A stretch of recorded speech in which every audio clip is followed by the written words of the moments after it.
Good evening, everybody. Thank you for listening to J-Ho, the Sports Dude. Thank you for listening to this week's podcast, and I'm so glad to be here. All right, let's turn this music off. All right, then. Thank you for listening. So today I have some pretty good big guests here today to talk about all things sports. We got March Madness, we got NFL free agency, and of course the Boston Celtics and Boston Bruins, and some other stuff. So let's have our guests introduce themselves. So each of you introduce yourself. All right, hey guys, this is Tommy Ranucci coming at you live. We're gonna be talking about some good stuff today. I'm gonna bring some March Madness to the table. Really excited about this action that started up today. Hey guys, it's Brennan. I'm also here talking about March Madness. A lot of good, not too many big upsets this first day, but a lot of action that we'll go over. Make sure you follow Gain, guys. Finally, I'm Davis Clark, the last one here J-Ho's having on, and he's the man. Thanks for having us. I'm ready to talk some March Madness, but I'm also a big NFL guy, so I've been keeping track of the moves, seeing the money play out. So let's get after it here. Yeah, he knows what it is. All right, then. So, so I'm sure all of you guys have made your March Madness brackets, and increase your chance of winning $1 billion. I don't know if they're still doing that, but if you get the whole thing right, which I'm pretty sure is never going to happen, but I've seen crazy things happen. Yeah, I hear it's so you get $1 million for the rest of your life. Yeah. There's always something new every year that they have out with that. Yeah. All right then. Why don't we take a look? So let's talk about our March Madness brackets. So if you want to pull them up just to get a refresh. So the reason I like you guys to have you guys on, not only because I like you guys. I'm not the biggest expert. I'll be honest, I'm not a big expert on college basketball, but I watch though. Nobody's an expert in college basketball. Except Dick Vitale, apparently. What about Stephen A. Smith? Let's check their brackets. Did they have a perfect bracket? I don't think I've ever seen them with a good bracket. Oh, yeah. I could do a Dick Vitale impression. Do you guys want to hear it? Yeah, let's do it. All right. This is Duke and the Nation, number one team of the nation.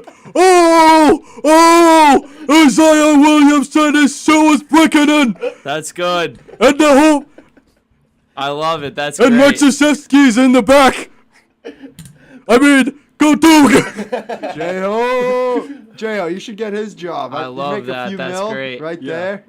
All right, so why don't we go over, for now, let's go over our top four. I'm curious who you guys have in your, because we can't, I don't think we're going to have enough time to go through the entire bracket. So okay. Each of you go through your top four. And so like who we have in the final four. Yeah, who we have in the final four. We're talking Frozen Four in basketball. Come on. Yeah, who you guys have in the final four. So if one of you guys want to start, just mention who you got, and maybe you can give a little description of why, and then mention who you think is going to win it all.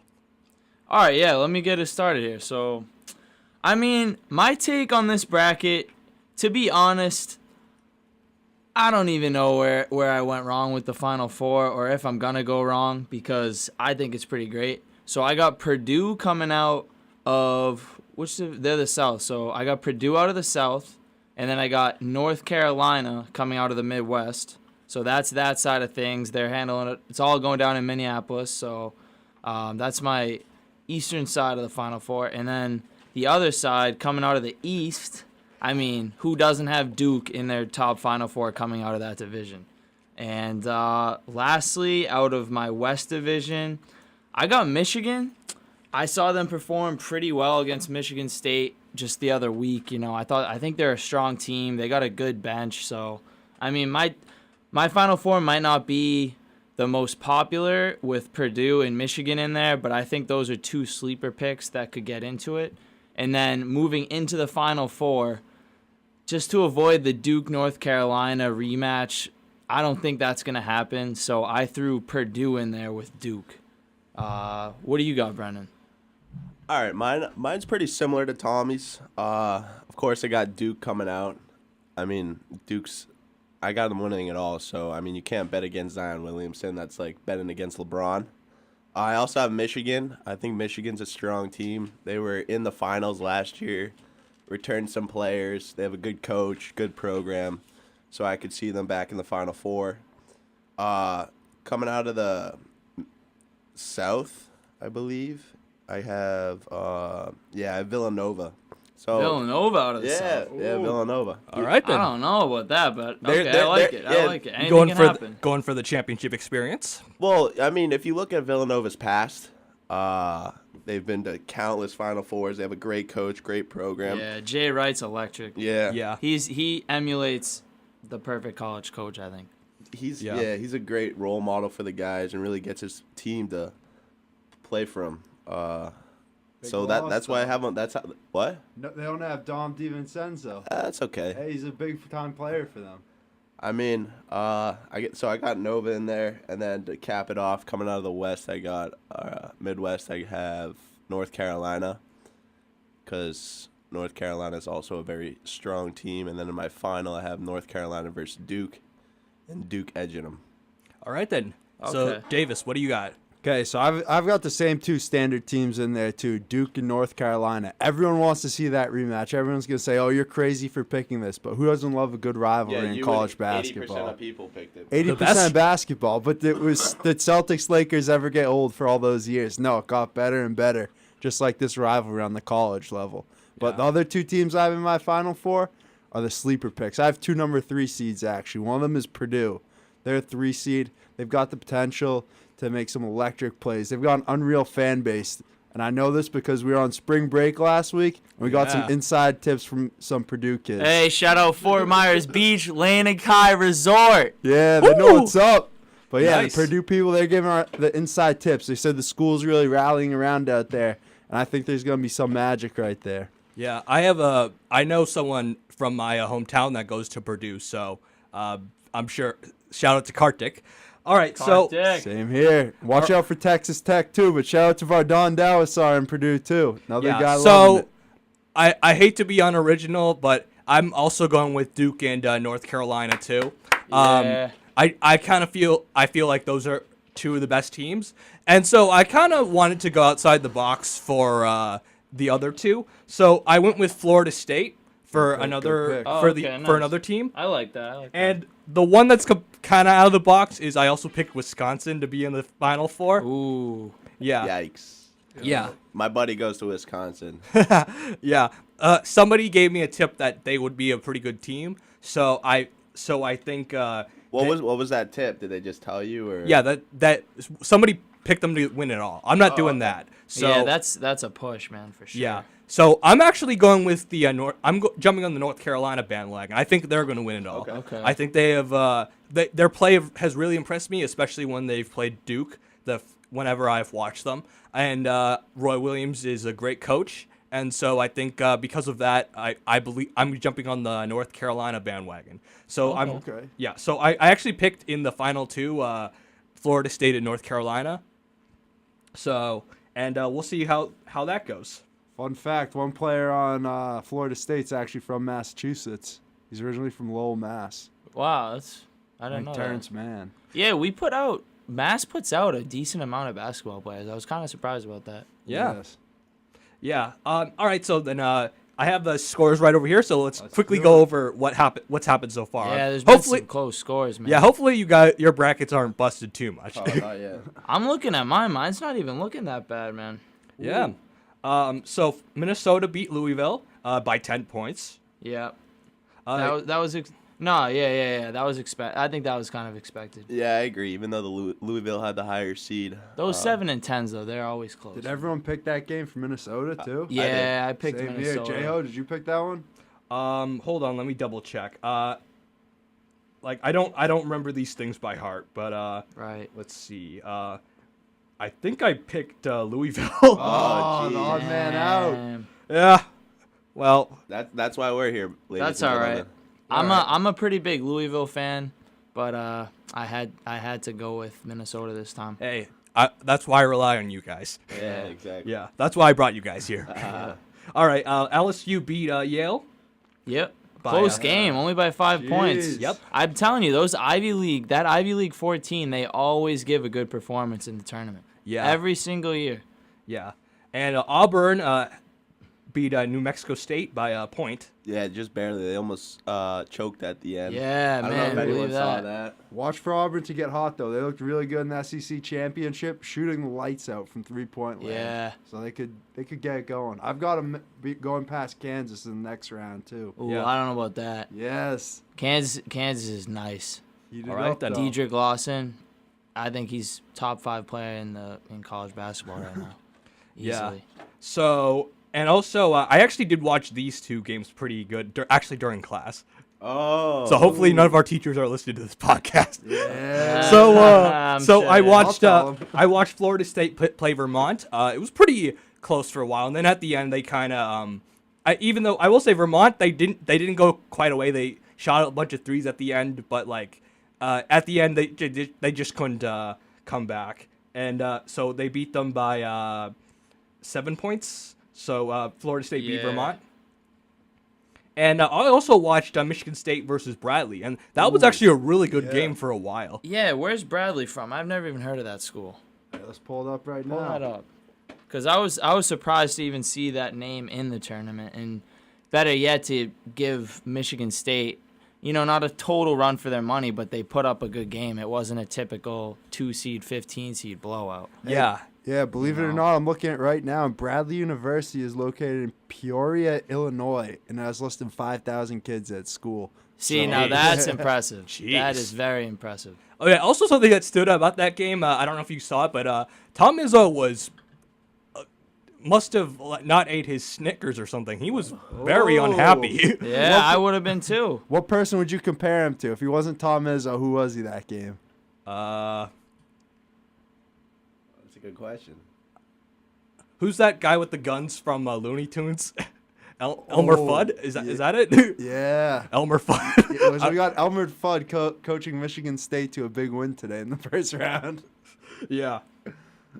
And also, and this is, I'm sure, Davis, you told me that you really like Belmont, and they lost to Maryland. Yeah, I was really disappointed with that loss, especially because they had it right till the end. They were right in the game, and I had them going all the way to the Sweet 16. Oh, so, is this Belmont? Yeah. yeah, Belmont, they were looking good. I don't know. There's something about it in those conference championships. Yeah. I was all about them. Yeah, and I'll go over the next two quickly because there isn't really much to say about these other two. So Kansas played Northeastern, and Kansas took a big poop on Northeastern. Yo, dissing another Massachusetts school, a little Mass smack talk. Yeah, I mean, look at the score. They beat them by like 84 points. To the point, I actually, I'll show you guys. 84 points? No, I wasn't 84 points. No, I meant 34. 34. I misspoke there. That's okay. Jeez, we got to pay more attention in class, I yeah, guess. this is my reaction. Oh, little Simpsons here? Yeah. J-Ho showing us a Simpson meme. Yeah, Yeah. so, and then also Murray State played Marquette and beat them really hard. Yeah, we got to talk more about that. I mean, how are we feeling about the one, the only Ja Morant?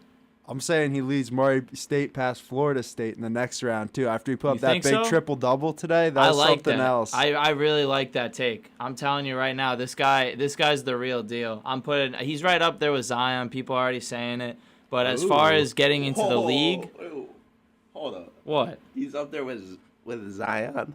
Oh yeah, are you kidding me? I mean, he's a very good player. If but Zion goes 1 in the draft, Ja Morant's top 5 easily. I agree with you there. Bold prediction, Ja Morant has a better NBA career than Zion Williamson. Well, we You got heard that it on here. tape, so. That's right there, the hot take. I like it. All right. I mean, it's at this point, it's not even that much of a hot take because Ja Morant's throughout this whole season's proven himself time and time again that he's elite. All right, then. So, yeah, so that's a quick recap of March Madness so far. So I figured for fun, I thought this would be a lot of fun, especially since we have a group here, to play a little game. So, Boston.com had their own sort of March Madness poll. So, they already have a winner, but I figured it'd be fun for us to play. So, this is going to be Boston Legend March Madness. So, basically, they have 64 Boston sports legends, and then they're going to. Since you're the guest, I'll let you guys speak, and then I'll let you guys vote because there's 3 of you. So each of you give your opinion, and then I'll give my opinion afterwards. But I'm gonna actually record all this down. So that sounds good. Let's do it. So this one should be pretty easy. So number 1 versus 64. So Tom Brady versus Stanley Morgan. I don't know if you guys know who Stanley Morgan is. He was an old receiver for the Patriots. One of the Patriots' better players, but I think we all know who's going to win this round. Yeah, you gotta go with Stanley. Yeah, definitely Stanley. No, I'm just kidding. Tom Brady by far. Yeah, Tom Brady. That's a bad question. Next one. All right, next. Let me make sure I got this right. So, all right, so the next one is, next is Ty Law versus Eddie Shore. Ty Law recently got into the Hall of Fame. And then Eddie Shore, if you guys know Slapshot, play like, they mentioned Eddie Shore, and he was probably the first superstar for the Bruins. Yeah, what was he back in like 30s, the 20s, the 40s? Yeah, but he was considered the first great defenseman in the NHL, considered a legend. So who would you guys pick? I'm sure this is I mean, I know who I would pick, but what do you guys think? Ty Law, I'm taking, no-brainer. Yeah, I mean, the whole age comparison, like this guy's playing in the 20s. They're using sticks they pick up in the woods. Like there's no competition there. I don't think. I'm taking Ty Law. There's probably, What do you think? Yeah, Ty Law. I'm gonna hop on the bandwagon. All right, Ty Ty Law. Law. Let me write it down. Not a big hockey guy either, so. Yeah, I love hockey, but I honestly, by just legendary, because the thing about Eddie Shore, he's like a historical figure in the history, and I would have gone with Eddie Shore, but I can understand why you guys with Ty Law. Dude, I rocked the Ty Law shirt in like the 4th grade. That guy was my favorite player on the Pats. I got to go with him. All right. Yeah, that's my childhood right there. So, all right, next is Jim Rice versus Catherine Nabrita. So, Catherine Nabrita is apparently a Boston person who has more Boston marathons wins than any other women. Other lady. So, and then Jim Rice was a legendary player for the Boston Red Sox. So, I'm sure. What do you guys think? I like this question because it brings in a sport that a lot of people don't even think about, and it has so much history in Boston. And honestly, off that respect right there, I'm probably gonna go with the lady who's winning all these Boston marathons. Okay, what's her name again? Catherine Brita. I might Catherine mispronounce that, so sorry if I mispronounced that. Yeah, but- I'm gonna go with her. Okay, what about you? Yeah, Tommy's a little biased though, because he's actually running a marathon in a few weeks. So shout out to him. Oh, nice. Yeah. Thank you guys. Good luck with that. I appreciate it. I'm gonna have to go with Jim Rice though. I mean, growing up, Jim Rice came to some of our little league baseball games and signed some hats. Yeah. It was just a very cool dude, very Yeah. humble. Really, because most older fans say that he was kind of a jerk when he played, but I mean, well, the person who you are on the field compared to the person you are off the field, 2 different people. So. all right. Davis, you're the tiebreaker. What do you think? Hey, I'm biased the same way because Brennan and I are brothers, so we're at that same Little League baseball field getting autographs from Jim Rice, so I got to give it out to him. All right, 'cause- Jim Rice. All right, next we got John Hanna versus Sam Jones. So John Hanna was before Tom Brady. He was considered the best Patriot ever. Who I consider the best left guard of all time. Helped lead the Patriots to the greatest rushing season ever. So he helped the Patriots get the most rushing yards in the history of the NFL. So John Hanna and their first Hall of Famer. And you also had Sam Jones, a big part of those 60 Celtics teams. Yeah. So who do you guys go with? Either John Hanna or Sam Jones? By the way, I would have went with Jim Rice for the other one too. Yeah. Davis, you start this one off. I got to think about this. I mean, I feel like you can't argue with the Celtics dynasty. There was nothing like that going in. Bill Russell, all the legends. That's what all you see. I mean, the Garden, all those banners up there. Yeah. So I gotta go with our old boy Sammy. All right then. What about you want to go next, Brennan? Sure. I mean, I'm gonna have to say the same thing as Davis. The Celtics at that point, unbeatable. Nothing like it. Okay. Well then, obviously Sam Jones wins if both of you guys say. Do you have anything to say, Tommy? Yeah, I mean, they covered it. That Celtics empire was arguably the best in all of sports as far as their longevity and their consistency throughout the 60s. And, yeah, I'm going to go Sam Jones on that one. All right then, Sam Jones. I actually, personally, I would have went with John Hanna because he's overall like considered the better player, and Sam Jones was. I mean, he's a great player, but he wasn't as big. He's not Bill Russell or Bob Cousy or Havlicek, but doesn't matter. So Sam Jones is moving on. Sorry about that. Just to pause this here for a second, I got a few people that want to listen in. Where can they find us, J-Ho? So you can. I have a playlist. You can search J-Ho the Sports Dude on YouTube, and you can. I put it on. I always post all my podcasts on YouTube, so you can listen there. Beautiful. Oh, this should be fun. Wait, when do you think the podcast will go up? Some before Sunday, I think. All right, this is a fun one. Patrice Bergeron versus Robert Parrish. So this one's fun. So Robert Parrish, a big part of the Big Three. I think I don't know if you guys knew this. I think he has he has the record for longest playing in the NBA. Wow. Yeah. And then Patrice Bergeron, I think the best modern Bruin, big part of the 2011 Stanley Cup team, and incredibly classy guy, and probably the best Bruin I've seen in my lifetime. So what do you guys think, Robert Parrish or Patrice Bergeron? I'll start this one off. I mean, the Chief, Robert Parrish, one of the first 7-footers in basketball, if I'm not mistaken. Yeah. The 0-0. I mean, yeah, he has the NBA record for regular season games in a career with 1,611.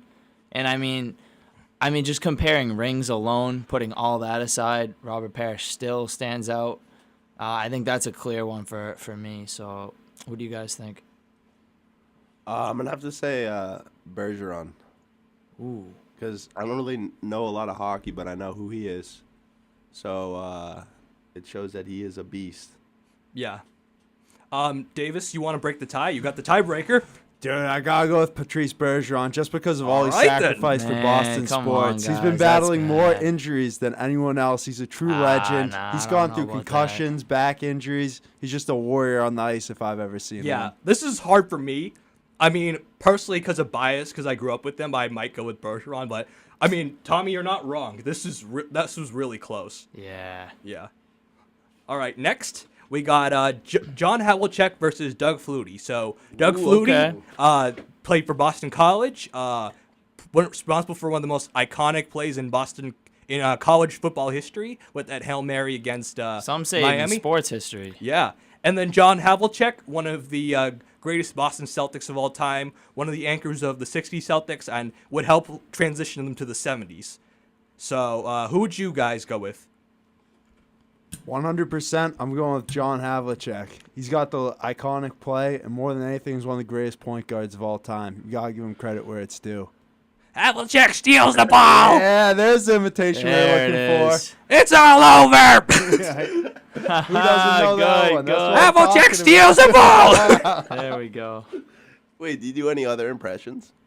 We'll get to more. Yeah, we'll get to more. Maybe if they come, they'll come. The two you've done so far have been money. Yeah, those are spot on. Man. Yeah, I'm gonna have to go same as Davis. I mean, Doug Flutie's play, it's very iconic, but I mean it's Boston College football. Yeah, no one really cares about it. I wouldn't say that, but but it's not like Alabama football. Yeah, like, I mean, back at the time, that was a huge bowl game that they were in. You know, there was no college playoff, so that bowl game's right up there with any... Doug Flutie has his place in Boston sports history, but Tommy, do you have much to say? Because I think, honestly, this one's a pretty easy one for me. Yeah, I got a little say here. I mean, I'm from Natick, and the Flutie name there, Doug Flutie's huge there. He lives there. I don't know if he still lives there, but... You know, I grew up around them. I saw them at sporting events, all of that. So I mean, I hate to go against that, but it's really what it comes down to me. It's one play versus an entire career. So for that reason, I'm gonna go with Havlicek too. So I'm going with Havlicek too. In my opinion, Havlicek's the third greatest Celtic of all time. After who? Bill Russell and Larry Bird. Oh, okay. Good call. Yeah. Good call. Yeah. I agree with that. All right, one. next Where's is Paul Pierce? I'd put him 5. Okay. I put him 5. Okay. And if you want to know the other spot, I'd probably give it to Kevin McHale. Okay. Oh, okay. Okay. Next, we got Kevin Garnett versus Mary Carew Armstrong, who I'm not honestly not. Apparently, she won gold medal in the 1932 Olympics. For what sport? The relay. All right, Garnett. So she's a runner. Next. Yeah. Garnett. Yeah, Do you guys- Garnett next. Yeah, Don't you guys- waste that time. Yeah, Kevin Garnett. All right, big ticket. All right, I'm just gonna move on. Respect to her, I'm sure she's a great athlete. Yes. But Yeah. Kevin Garnett. Yeah. All right. So next is this one's pretty easy. David Ortiz versus Nancy Kerrigan. Who? Nancy Kerrigan. This is the lady Oh, that the got skates. hit. Yeah. This is the lady got hit in the leg by Tanya Harding. Yeah. the Remember one- her? the We gotta go with David Ortiz. Oh yeah, I the lead remember pipe, her. Yeah. I mean, he's won so many World Series for us. More Yeah, this clutch one's pretty hits than easy. ever. I feel You- bad for Nancy Kerrigan, but Yeah. David Ortiz. Is You more can of a definitely legend. do a Big Poppy impression.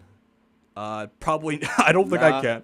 I don't want to sound too racist, but like, respect to Nancy Kerrigan, but there's a reason she's known for getting knocked in the leg. All right, all right, this one's pretty easy too. So Bobby Orr versus Milt Schmidt. Bobby Orr, Milt Schmidt, both Bruins legends, but this one's pretty easy for me. What do you guys say? Man, they Orr. gotta. Who's doing this? Boston.com. Yeah. They gotta step it up. These are way too easy. Yeah. I'm calling out Boston.com here. Like you guys gotta make it. You guys gotta make it better for us. I mean, Okay. Yeah. So yeah, Bobby Orr. This one's pretty easy. Bobby Orr. Yeah. All right. Next. All right. Next. All right. This one's pretty easy too.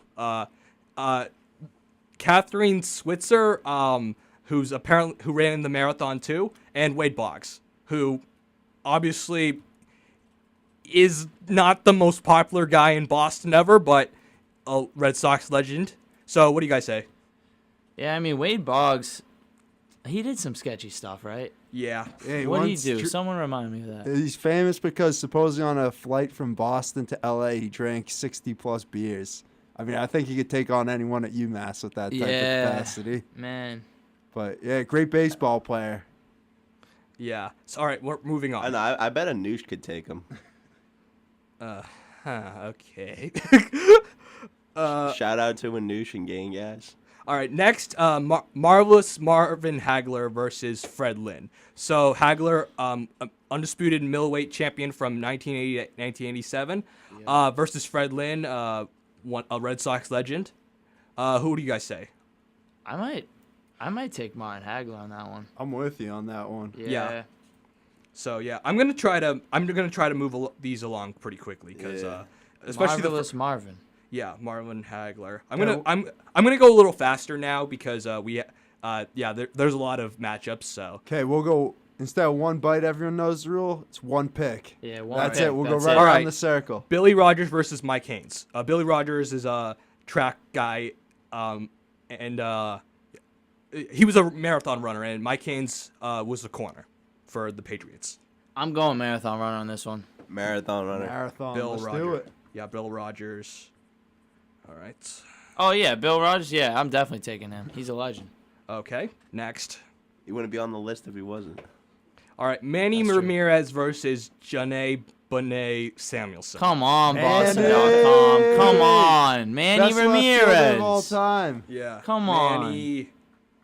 Nobody can walk on a baseball field except him. That guy That's had an obvious swag before choice. swag was coined a term.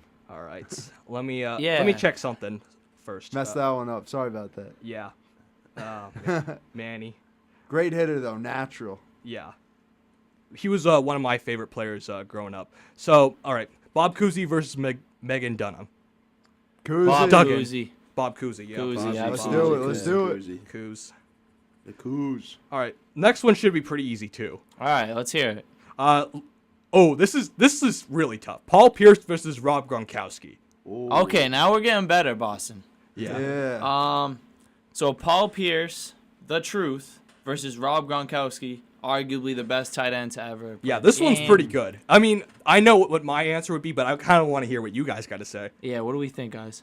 I gotta say the Celtics, just because Pierce stuck with them when they were bad, and then for him to ultimately get a championship, lead them to it as part of that big three. That's dedication to Boston sports. Gronk is a great player, don't get me wrong, but Pierce is just a diehard Boston guy. Yeah, this is hard. I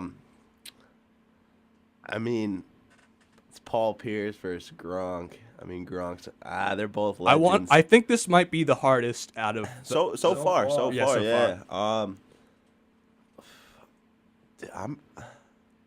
I just feel like Gronk is younger than Paul Pierce, so Paul Pierce has more, like, he's had more time to play, and he's had more time to leave his legacy, which has made him more of a legend. And to be fair, Gronk has been a bit injury prone, so he's that's had because more. everyone's going for his knees because he's a beast. But Yeah. Who'd you go with? I mean, I'm gonna have to say Paul Pierce just because he's older and he's been able to leave his legacy. Tommy, you have more. anything to say? Yeah, I mean, I feel like if you asked me this question 5 years from now, then it'd be a completely different story. But as of right now, I mean, I can't say Rob Gronkowski. I got to go with the truth, Pierce. Okay, yeah, I would have gone too because he's actually my favorite Celtic of all time. Yeah. I thought you said he wasn't even top three. No, that's greatest. Oh, greatest. Okay, this one's pretty easy. Larry Bird versus JoJo White. Larry Bird. Larry Bird. Bird. Larry Bird, he's just a better player. Yeah, Larry respect Bird. to JoJo White. Rest in peace. Jay- but- Great player. J-Ho, did you see that commercial with Larry Bird on Charles Barkley?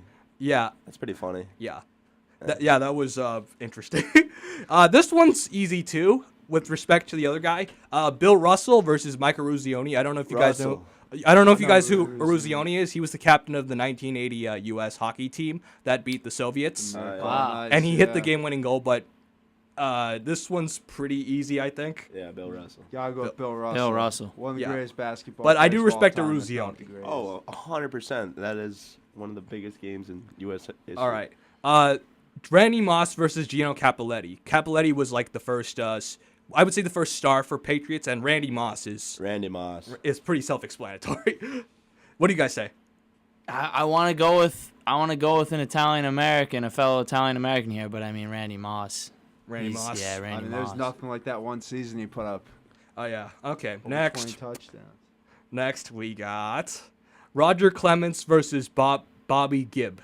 So Bobby Gibb, I'm not really. So she's the first woman to run the entire Boston Marathon. That's her. That's who. And then Roger Clemens. Who would you guys say? I'm not a fan of Clemens at all. I know he had a great career, but as far as my liking for Roger Clemens, I'm going with Bobby Gibb. Okay. I can't stand Roger Clemens. Yeah. What do you guys say? Yeah, same as Tommy. I mean, 2 wins over 3, but I'd go with Roger Clemens. That guy was a beast on the mound. He's throwing heat before anyone was touching that. Yeah. And, Didn't he get charged with roids? I mean, I feel like in that era, probably everyone on the field So- was juicing up on roids. So, I mean, on the field, Roger Clemens was a beast. And I kind of believe he took roids towards the end of his career just so he could play longer. But off the field, he was kind of a prick. So Yeah, there's yeah, I that. agree. He was a Saying prick. it loud and clear. Yeah, but he was a prick. But he was a. All right. So next we have Hillary Knight, who is a. So she's an ice skater, and we have Taylor Twillson, who was a MLS player. Taylor Twellman? Yeah, Taylor Twellman. I have no idea. I like either. Twellman. He was fire in FIFA back in the days, and he's still a good commentator on Yeah. ESPN. Yeah, I see him on ESPN. ESPN actually. FC, shout out. Yeah, Yeah. there you go. I I'm not gonna go with him. I'm gonna go with Hillary Knight on this one. Yeah, just pick one. I'll go with Davis MLS. Okay, I'll just go Taylor. There you We go. got to go through these things. How many more do we got? We got a lot. There were 64 players. Jesus. Woo! Yeah. Cheese and rice. Yeah. All right, Kayla Harrison, who's a judo player, judo star, versus Tommy Heinsohn. Tommy Heinsohn. Tommy Heinsohn. Tommy. Yeah, Tommy. Unquestionable. You Yeah, already Tommy. didn't have, yeah. We gotta get impersonation right here. I don't think I can't do a great one, but I could try. Give us a go. All right. What's the matter with these folks here? Are you kidding me? Tommy point for that one. That's good. That's a Tommy point. What's wrong with these refs? Good. Yeah. All right. This is not an easy one, but Ray Bork versus Jimmy Fox. Ray Bork played a long time for the Bruins. Jimmy Fox, the Red Sox legend. So what do you guys think? Start us off, Ray Davis. Bork, that guy was tough as nails. Back in the day when hockey was out there, no mask, just Yeah. fighting people. Ray Yeah. Bork. I second that. Yeah. I'd triple that. Yeah. Good. Me too. I'm going with that too. You quadruple that? Ray Bork with the sweep there. Moving on to the next round. All right. The next round is this is a fun one. Kevin McHale versus Babe Ruth. Babe. Babe Ruth, you can't touch that The Sultan guy. of SWAT. The Colossus of Clout. The Great Bambino. Not only All did right. he hit 700 homers, he could throw a fireball too. Yeah. Strike Here's out the and then thing. take your Here's yard. here's the thing. Nobody's gonna argue Babe Ruth has a greater legacy than Kevin McHale, but like most of Babe Ruth's damage came. This is my opinion. The most of his damage came when he was a Yankee. So, and like when he was with the Red Sox, he was a pitcher, and plus like he's kind of responsible for the 86-year curse. But I mean, yeah, I mean, Oh, that's true. yeah. But if we're just going pure legacy, Legend. Yeah, it's it's him. gotta be Yeah, Babe. pure male. Yeah, exactly. Babe. Pure legacy. I would go with McHale just because of that, but I mean, Wow. all right. Next, Next. Karl Yastrzemski versus Meb. I'm not. All Well, right. let's move on. Karl Yastrzemski. I don't even know how to say that. Oh yeah, Yaz, man, 1967 pennant, man. Yeah, Oh, he's legend. a legend, Oh, yeah. absolute All right. legend. That number 8, I wore that all through high school for him. Yeah. This one's easy. Ted Williams versus Bill Sherman. Ted Williams. Next, I'm not Yeah. even gonna say Ted anything Williams. there. Next, Ted Williams. All right. Next. Next. All right. Next, we got Drew Bledsoe versus Yuta Pib. Drew Bledsoe. If he Drew didn't- Bledsoe, if he man. didn't get Bledsoe. injured. That was my dad's favorite player all throughout. Yeah, Since I moving can on. remember. Moving on. He's got a winery out in Moving on. in Napa Valley. If you guys want Great to check it Oh, out. this is Businessman, too, this yeah. is an interesting one. Makes great wine. Cy Young versus Dustin Pedroia. Cy Young. Cy Young. The award's named after him for a reason. He's got more wins than anyone else. Cy Young. Yeah. You As have far anything as to I mean, as far as Boston legacy, people, I mean, Cy Young's just so outdated to put it frankly. But I mean, Dustin Pedroia, look at him now. I feel like a lot of Boston just wants him the hell out of here. You know. Yeah. All right. Next, Ali Raisman versus Trish Speaker. I don't know Trish Trish Speaker. Speaker's an old baseball Yeah, player. He he's a played very in good the. player. He Okay. was one of the first people on Boston Red Sox to win. Okay. So, championship. Ali Raisman or Trish Speaker? That has to be probably the most interesting combination of two people. A baseball player from the early 1900s, and then Allie Raisman, a girl our age, basically, doing gymnastic stuff. Yeah. I respect Boston for putting those two together. Yeah. I'm going to go Allie Raisman, though. Need him What do you go. say? Same. Ali Raisman. Trish Allie Speaker did Raisman. hit. He could hit the ball, I'm telling you. Yeah. Outdated though. Gotta mix Outdated. it up too. Get some new Yeah. sports in there. I I bet you mean- Brennan could have been in the MLB back then, you know? Yeah. Jay, I mean, you probably I- could have, too. I'm athletic. I'm not very athletic. So, Ah. but Neither were they. yeah. I was tempted to go with the. I might have gone with the I would have went with the old baseball player, but Yeah. Ali moves on. Next, Andre Tippett, great pass rusher for the Patriots versus yeah. versus Phil Esposito. Oh, Phil Esposito. That's how you actually pronounce his name. But anyway, Phil Esposito, he would sit around the net and just get rebounds and put them in. So I don't know. I'm saying Andre Tippett, I think. Isn't Tibbet Bob Kraft's bodyguard still? I'm not sure. He's a beast. I gotta Yeah. go with him. Tippett? Yeah. Oh, that's a big Great upset. player. He's a big dude right there.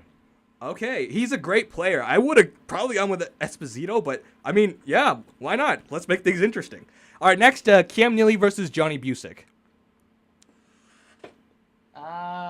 Cam Neely. Cam Neely. I'm He was a going fighter, great, man. yeah. He could fight the knocks out of people. Yeah, on the Seabass. Still fence. wouldn't want to run into that guy anytime. Oh, OG on the ice, the classic just grinder, you know. Have you guys seen Dumb and Dumber? Yeah, isn't he in that movie? Yeah, he's Seabass. Oh yeah, that's right. Kick his that's ass, Seabass. right. Yeah, Seabass, get him in there. All right, next is this is weird. This is an interesting one. Rocky Marciano versus Asila Sacramone. Rocky. Rocky, Easy. man. Rocky Oh. Marciano. All right, That's Rocky. Arguably the greatest Brockton boxer boxer, of you all kidding time. me? Yeah. Yeah. I Guy's mean, we the respect best. Floyd, but Other he was than, fighting in You the other- same- kidding me? Yeah, other than Floyd Mayweather, No, Rocky. the only other undefeated boxer Probably the besides greatest boxer of all But he's time. better than Floyd. Yeah. I'd take his grit over Floyd any day of the week. I'm not a big Floyd fan. What, so what was whatever. his? Why don't you like Floyd? One, he's a wife beater.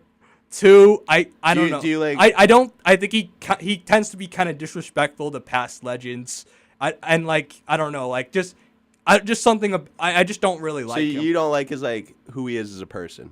Yeah, I just don't like him. All right, this one's pretty easy. The last one. Pedro Martinez versus Shane Flanagan.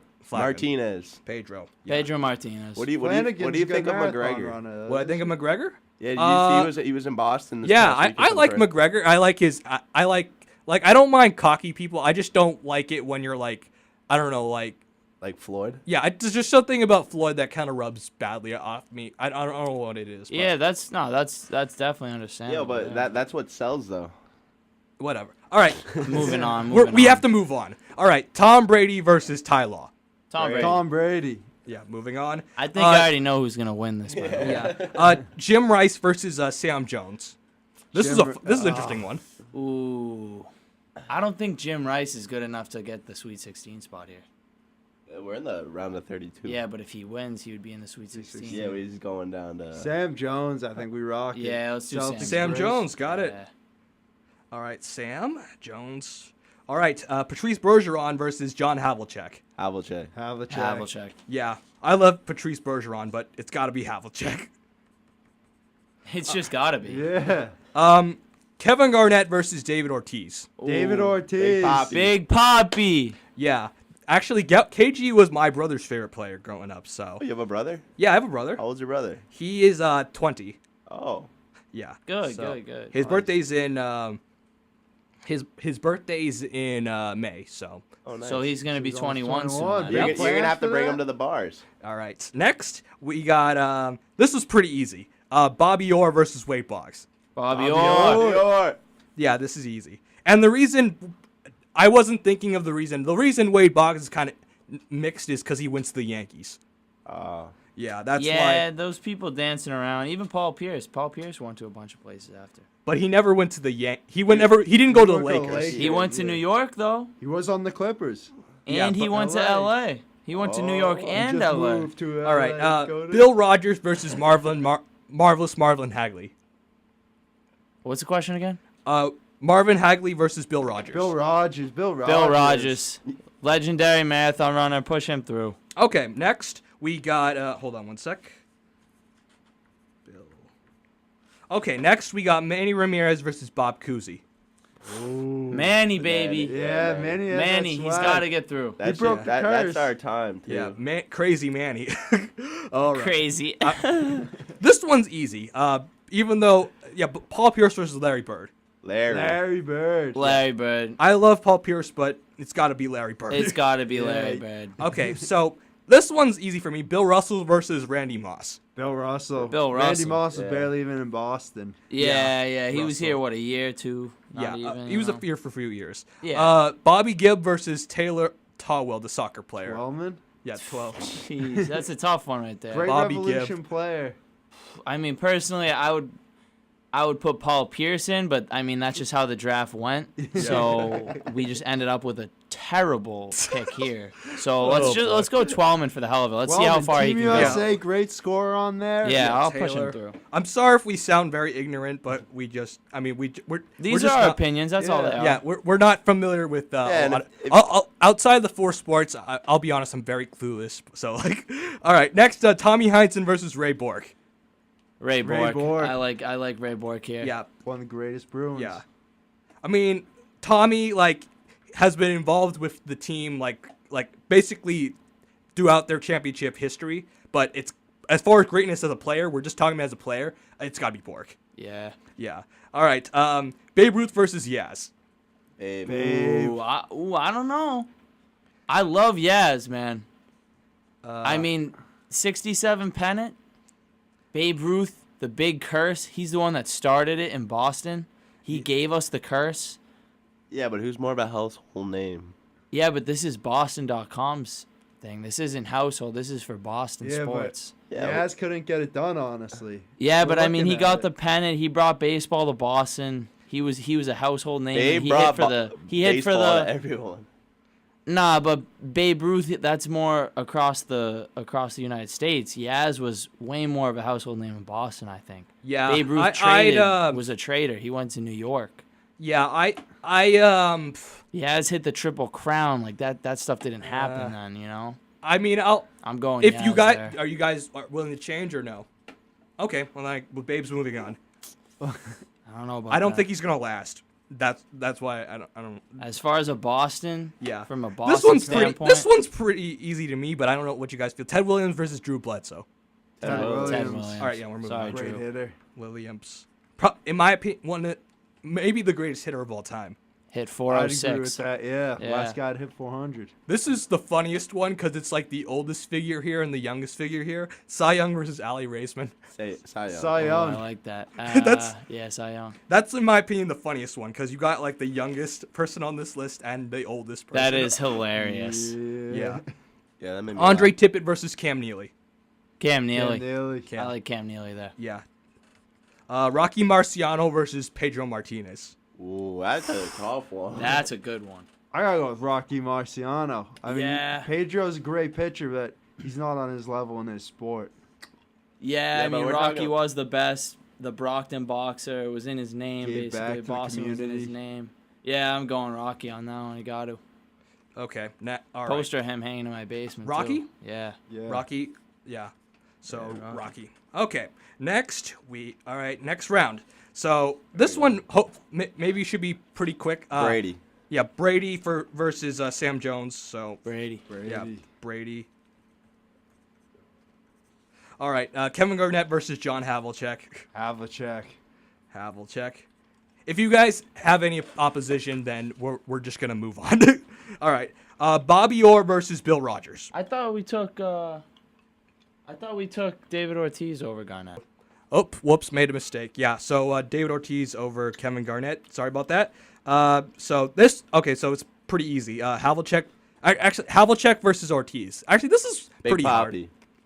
Yeah, I'm taking Big, Big Poppy. Poppy. Yeah, this is hard, but just It's also for our generation as yeah. well. So all right, next we got Orr versus Bill Rogers. This is this is Bobby easy. Orr. Yeah, Ooh, yeah, Bobby Orr. yeah. All right, next we got Manny Ramirez versus Larry Bird. Larry Bird. Larry Bird. Love you, Manny, but Bird. Larry. All right, next we got Bill Russell versus Taylor Tellwell. Bill Russell. Oh, Russell. Oh my God. Sorry, Taylor. Gotta hit Probably the make road. more money I'm than not Bill, sorry. But, hey. All right, so we got Babe Ruth versus Ray Bork. Ooh. This one's See, easy. you know, here I would have taken Yaz over Ray Bork. I'm telling you guys made the wrong decision, but that's in the past. Right here. You can blame them. I would have done the same. I know. J- I don't know. What do you think, Davis? Dude, honestly, I'd say Babe Ruth. I mean, he's just on another level in the baseball Brennan, game. you want to break the tie? Wait, what did Tommy say? I got to go with Bork because I can't just switch over to Babe Ruth now. Oh, so now it's up to me. Yeah. Babe Ruth. Okay, Babe. Moving on. All right. Next we got Ted Williams versus Cy Young. Ted Williams. Teddy. All right, the kid. All right, Neely versus Rocky Marciano. Rocky. Rocky's still pulling in there. Yeah. Do you want to hear another impression? Yes. Let's do it. Yo, Adrian. Wait, what? Yo, Adrian, I did it. I'm not getting that one, J-Ho. Let's put that one behind us. Let's move on to the next No, one. you got to move away from the mic a little bit. He's saying, yo, Adrian. From Rocky. Oh, Yo, okay. I got yeah, it. I got Clearly, it. someone's only watched the Creed movies. Yo, move Nah, away I from don't the watch mic a little Creed. bit. Yeah, Yeah. Say it. Yo, Apollo. Man, we used to be best friends, and we used to box. Right. Hey, what's that robot? Hey, did you get the robot? Okay. Yeah. All right. Wait, Rocky or Mr. T? Rocky. Rocky. I have a Rocky poster too, by the way. All right. I'm not the only one. Don't you think it's funny that everyone knows Rocky from the movie Yeah. and he wasn't even I mean, a boxer? Yeah. Yeah. But Rocky Marciano is a great Oh, boxer. I know too. he was, but Yeah. Rocky, All right. What was Rocky's last name? Balboa. Oh yeah, Rocky Balboa. Yeah. Yeah. All right. Next, Brady versus Ortiz. Brady. Brady. Yeah. That's tough. Whoa, but, like- I don't know. I don't know if that one's a Well, toss you got up. outvoted, yeah. so. Oh. I mean, unless you were gonna pick the other one. No, I mean, I'll go- it's not easy. I'll go with Brady, but yeah, Big Papi's had his clutch times. Yeah. He really has like the Detroit win. Yeah. All right. Next, this was hard. Larry Bird versus Bobby Orr. I'm a basketball guy, so I'm going Larry Bird. Yeah, I'm gonna go Larry, Larry Bird, Bird. too. Okay. So hold on, Brady versus Bird for the final four. Ooh. Okay, and next we got next is Bill Russell versus Ted Williams. Now I'm gonna go Ted Williams there.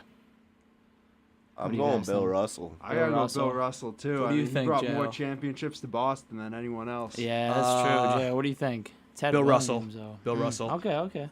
I respect that. That's a good one there. You gotta say though, Ted Williams did miss some prime years too. Yeah, he was Actually, a um, warrior. He went out to the war. Actually, I real kind of American messed right up, there. and it was supposed to be Bill Russell versus Babe Ruth, but That's all right. then It's Bill Russell either yeah, Bill way. Russell. Bill Anyway. Russell either way, Yeah. sure. Rocky Marciano versus let's say Rocky versus Babe Ruth. That'll be more interesting. Rocky. Rocky Rocky. Marciano, Rocky. world Okay. champ. The Yeah. people need another impression. For Rocky. Yeah. Hey, Paulo, I got the eye of the tiger, You gotta eat lightning and crap thunder, Rocky. Good. Netflix, get this guy a deal. Yeah. All right. Final four. Brady versus Bird. Ooh. I mean, I gotta go Brady. I mean, in their era, Yeah. No one like him right there. Yeah. he's Um, comeback kid. Yeah. Yeah, Brady over Bird. Yeah. Yeah. Bill Russell versus Rocky Marciano. Oh, Dude, I gotta go Bill Russell. I'm I'm saying gonna- Bill Russell too. I'm gonna Team go sports. Rocky there. J-Ho, what are you thinking? Bill Russell. All right. That's easy. Yeah. All right. So this was actually the final for the actual poll that was taken. So Wow, we got the same one. There. So Bill Russell versus Tom Brady. And I think these might be the two best of all time in Boston history. Yeah, Based I on agree leg- with that. Based I'm gonna on go legs- with Brady on this one. TB12, the GOAT. I mean, you just can't go wrong with him there. I agree. I mean, Bill Russell, amazing, but that was just a little before our time. I'm gonna Yeah. say Bill Russell. I would go on the contrary. I think that we've never seen domination in a sport like the Celtics back in the day. Tom Brady and the Patriots. Tom Brady, yes. I he love- has 6 rings. Nobody championships. else has done that. But how many does Bill Russell have? Like 10 or 11. Yeah, 11. It's Um, unprecedented. So here's the thing. Well, what the Bill Patriots, Bill Russell's awesome, but I How would many hard teams for, were it in would the hard league then? it would be hard for me to say that Bill Russell's the greatest center of all time. Well, Brady Chamberlain. is the greatest quarterback of all time. Yeah. It's got to be Tom Brady. I like Yeah. that. So I like that. unsurprisingly, Tom Brady is our champion for greatest Boston athlete of all time, You got a- undisputed. You got a There we Brady go. impression? No, I can't do Brady. Ah. Wait, 2018. That's good. yeah, yeah. that was good. Yeah, a little play call there. Yeah, that's the best I can do. Yeah. So all right then, why don't we take a quick break? And then next I'll look at NFL free agency. All right then. Unfortunately, the boys have to go somewhere. So let's give them a good send off. So thank you for being here, talk about March Madness, because I couldn't have done it myself. So you guys have anything to say before we got? before you guys go? Yeah, I just want to say thank you, J-Ho. I mean, this was great coming on here. This is my first time in a recording studio like this. It was a really cool experience. So, yeah, I mean, thank you. Had a great time discussing Boston, the NCAA tournament, and I'll be tuning in. All right then, Brennan. Yeah, same thing, J-Ho. Thank you for giving me this opportunity. This is my first time on a podcast as well. It was fun talking about March Madness. This is a great time of year, especially this today and tomorrow with basketball. There's just consistent games. It'll be exciting to see how it turns out, see who upsets who, and yeah, go Duke. And J-Ho, I'll give you a hot take to lead off your NFL free agency talk. And I'm going to say it right here, right now. All right, let's go. Cleveland Browns are going to be facing the Patriots in the AFC Championship this year. Okay. They've made some big moves. They got Kareem Hunt. If he's allowed to play this year, He's how everything suspended for 8 takes everything games. out. Yeah, if he can get it going on top of Odell Beckham Jr., I think Baker Mayfield's going to be absolutely electric. I've liked him since he's back in Oklahoma. Probably my favorite football I like Baker player. Mayfield too. And we got some family in Ohio, so we got to help them out, get it going out there. Yeah. Condolences to your family for watching the Cleveland Browns for 20 years. That was like the Patriots before they got good, though. Yeah, but I don't think the Patriots ever went 0-16. Yeah. Will Baker be the next Tom Brady? We're about to find out. Davis signing off. All right then. Yeah. Yeah. All right then. We'll take a break and we'll be right back. All right. Welcome back. And before we continue, I want to thank Tommy, Brennan, and Davis for coming on the show. Those guys are really cool. And they know their sports. So, and especially March Madness, because like I said before, if I didn't have them on, it would just be me spouting, me sounding incredibly clueless, and it probably wouldn't be a lot of fun. So, all right then, let's talk about some NFL free agency, because when free agency hit, it was pretty crazy. A ton of deals were just coming left after right. Every second a deal went on. So, yeah, it was like a bunch of kids in line for a few hours for a candy store. And then once they opened the candy store, a bunch of kids just fly into the store to get treats. That's what this kind of felt like. So, let's focus on the Patriots first, because that's mostly what I care about. So, as far as the Patriots, they lost a few players. That's kind of what you would expect when you win a Super Bowl, and you have free agents. Their value goes up, and so it's probably less likely that you can pay them. So one of the losses was Trey Flowers to the Lions for a 5-year, $90 million deal with $56 guaranteed. The Patriots also lost Trent Brown to the Raiders, and Trent Brown got actually the highest contract ever for a offensive lineman. He got a 4-year, $66 million contract. So with both of these were the two big losses. Trent Brown, I'm not super worried about, because last year they drafted Isaiah Wynn in the draft as a left tackle. So if he could stay healthy and play as expected, the Patriots should be fine. And plus, they still got Dante Scarnecchia, who's the mastermind behind the offensive line. And then you also get a Trey Flowers. That one's pretty obviously, that's a big loss because he was their best pass rusher. But they weren't gonna pay him that much. That for the contract he got. I just really don't think it was worth it. And then they lost Dwayne Allen to the Dolphins, who got a 2-year deal. Nothing much there. Dwayne Allen, he was good for blocking. He couldn't catch at all. And also, the Patriots did get Trey Flowers' replacement. So they traded for Michael Bennett and they also got a 2020 7th round pick, and the Patriots traded a 2020 5th round pick to the Eagles.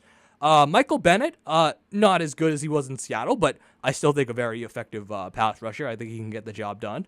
And he was actually pretty good with his only season with the Eagles. He got 60 QB hits, 15 tackles for loss, 9 sacks, and 2 forced fumbles. And also, Patriots re-signed Jason McCourty. And Jason McCourty's new deal with the Patriots is a 2-year deal and has a base value of $10 million with a $5.5 million guaranteed. So, Jason McCourty, making sure he stays with his brother, Devin McCourty. Very good deal, I think. Also, I've been impressed with Jason McCourty. He had that very big play in the Super Bowl, which prevented a Brandon Cooks touchdown. And also, this is sort of related to Patriots because he was kind of into the discussion after he got released to be a Patriot, but he didn't end up. So Danny Amendola went to the Lions for a 1-year deal that includes $4.5 million guaranteed, and with incentives, they can bring him to $5.75 million. So unfortunately, I would have liked to see Danny Amendola come back. So, but it just didn't work out. And also, I'm pretty sure right now the Patriots are talking to Jordy Nelson, so hopefully they can get him. And also, I heard Patriots are talking to Gostkowski for a new deal, so hopefully that goes through. And so let's go over the big free agent news that isn't Patriots related. So probably the biggest one, which was probably the most shocking, was I guess it was a little spoiled over earlier by Davis, but OBJ got traded to the Browns. Wow. And I don't know if you guys remember, but last year he signed a 5-year, $90 million extension in August. Wow. And so the Giants traded Beckham to the Browns for a third-round pick, and they also get Jabril Peppers, who, I mean, I guess is supposed to replace Landon Collins. And here's some other Giants news. They traded Olivier Vernon for Kevin Zeitler. I actually think that's a good move for the Giants because they need offensive linemen, and Olivier Vernon he's a okay player, but I mean, like, I think because the Giants really needed some offensive linemen, and they let Landon Collins go in free agency, and they signed Golden Tate. So I don't really know what on earth the Giants are doing, because I understand if you want to rebuild, then I understand letting Odell Beckham go, but you're also keeping Eli Manning, and who is affecting the cap. So I don't really get what's the plan here. Are you trying to rebuild? Like, if you're trying to rebuild, you should probably get rid of the guy that also is hurting your salary cap too. You know, Eli Manning. I don't really get what they're doing. And as for the Cleveland Browns, getting a target for Baker Mayfield, I think it's a solid deal for the Browns. So right now they're the favorite to win the AFC North, and Davis actually thinks they're going to the AFC Championship game. I wouldn't go that far because you need to win a playoff game first. And I think the first step is for the Browns to actually make the playoffs, considering how horrible they have been as a franchise. I mean, like, they should pay the fans for making them watch the Cleveland Browns for so many years. But here's the things. They have, on paper, they have the talent. Myles Garrett is a solid pass rusher. They also signed Sheldon Richardson, who should help. They have Jarvis Landry and Baker Mayfield, and you add Odell Beckham. So here's the only things that worry me. One, they're young, so when you give a young team expectations, sometimes they don't exactly know how to handle it.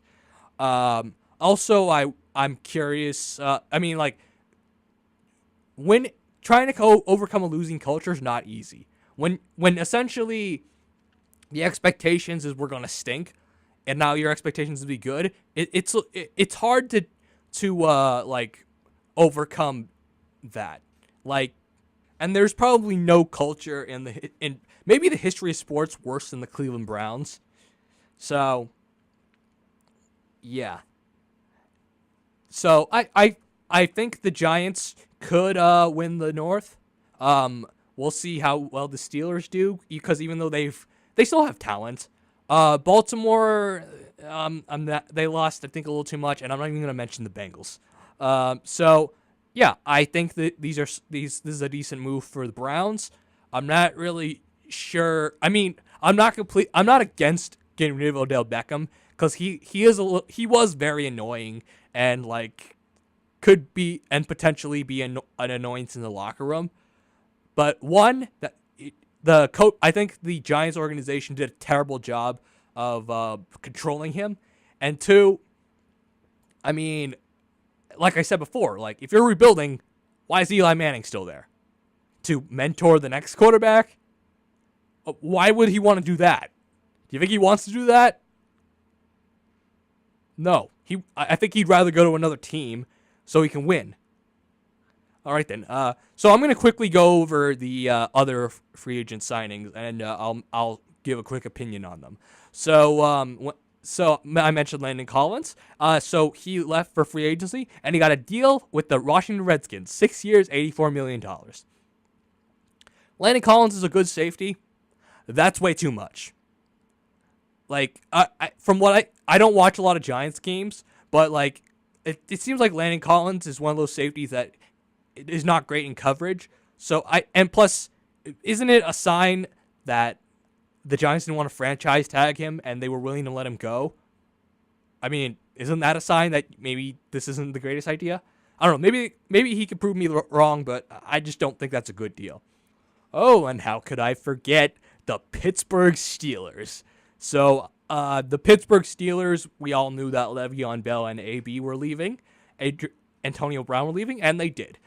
So, Antonio Brown, eventually, he finally got traded to the Raiders for a 3rd and 5th round pick.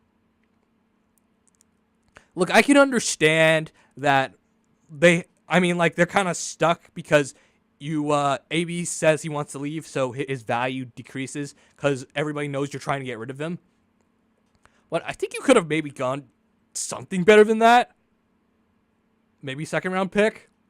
I don't know. I think I heard they had better deals on the table. I know one from New England, I think, but I kind of knew that they weren't going to give Antonio Brown to the Patriots. But I don't know. You could have gotten something better for Antonio Brown.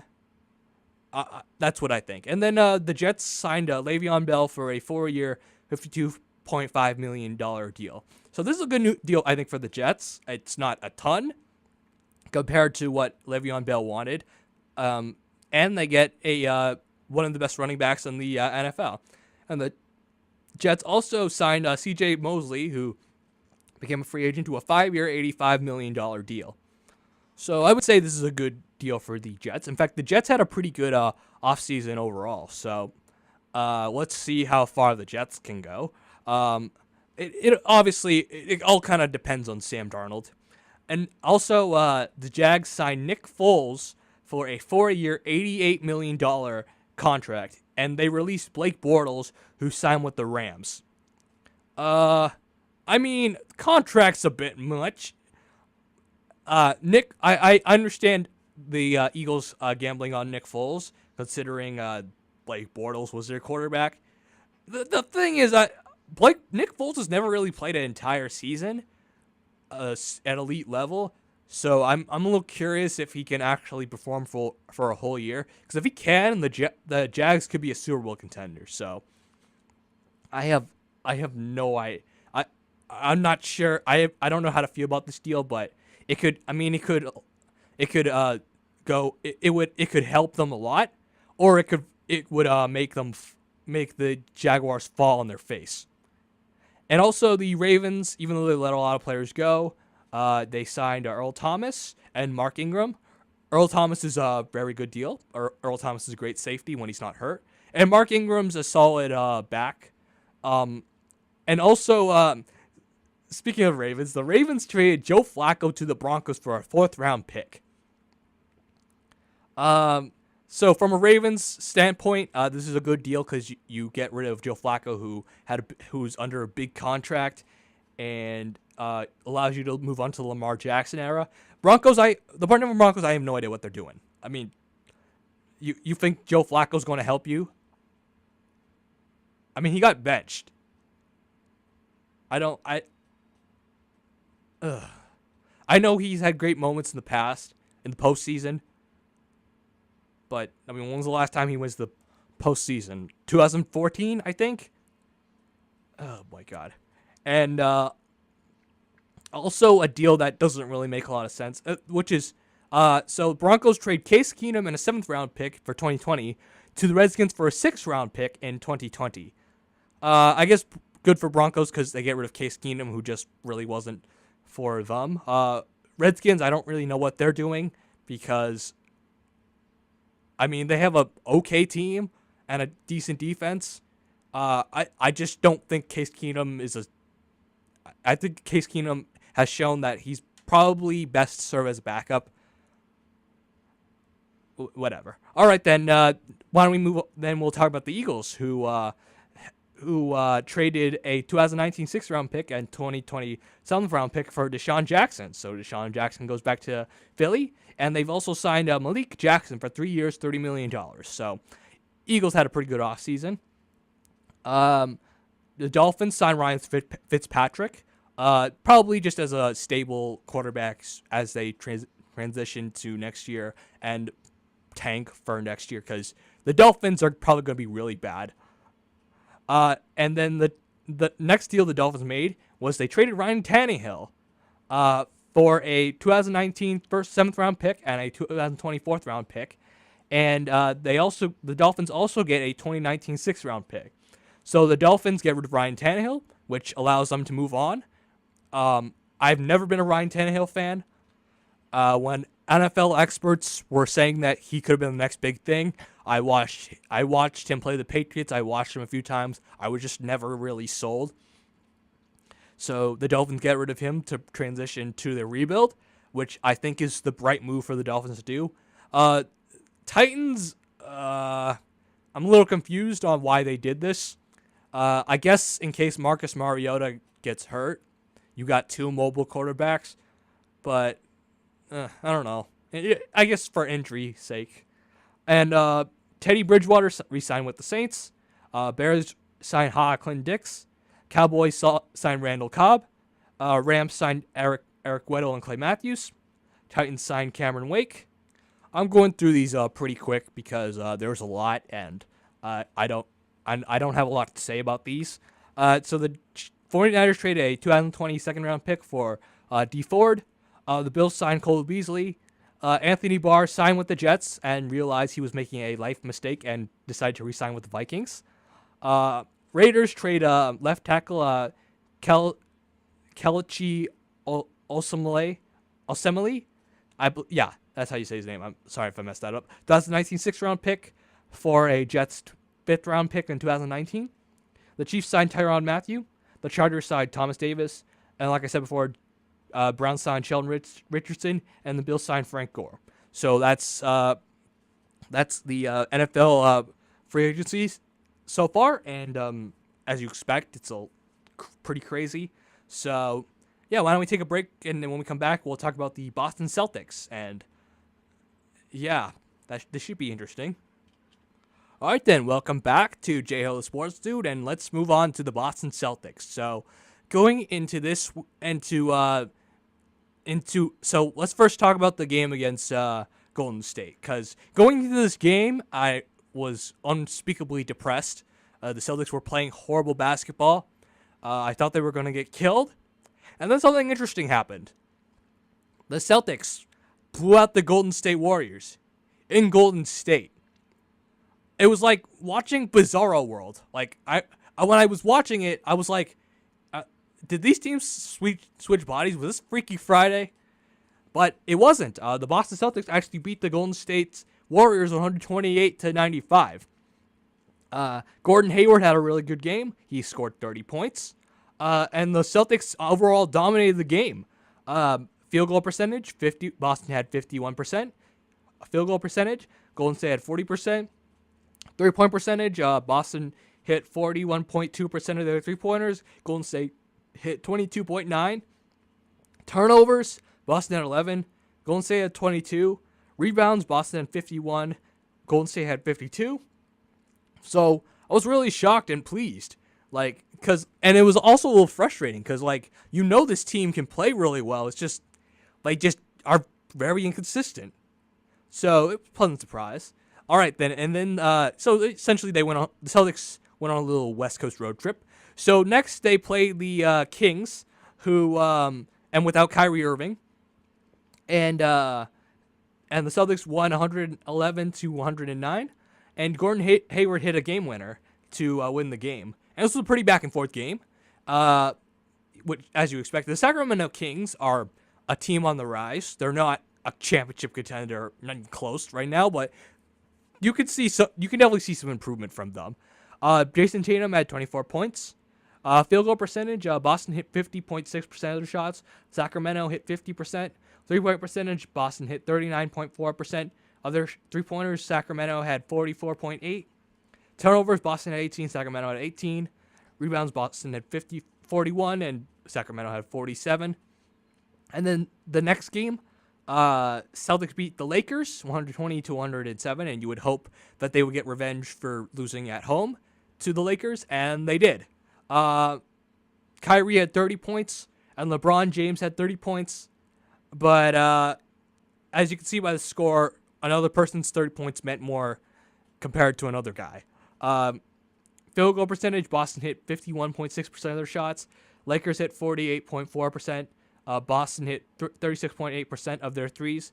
Lakers hit 18.5% of their threes. My God. Turnovers, Boston had 13. Lakers had 12. Rebounds, Boston had 53. Lakers had 47.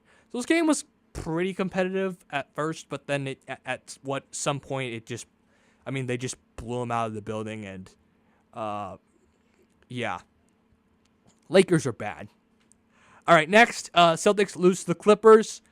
You would hope that the Celtics would carry that momentum from beating the Lakers to the Clippers and recover from beating the Clippers after blowing a 28-point lead. And they didn't blow a 28 lead this time, and still they got pooped on by the Clippers.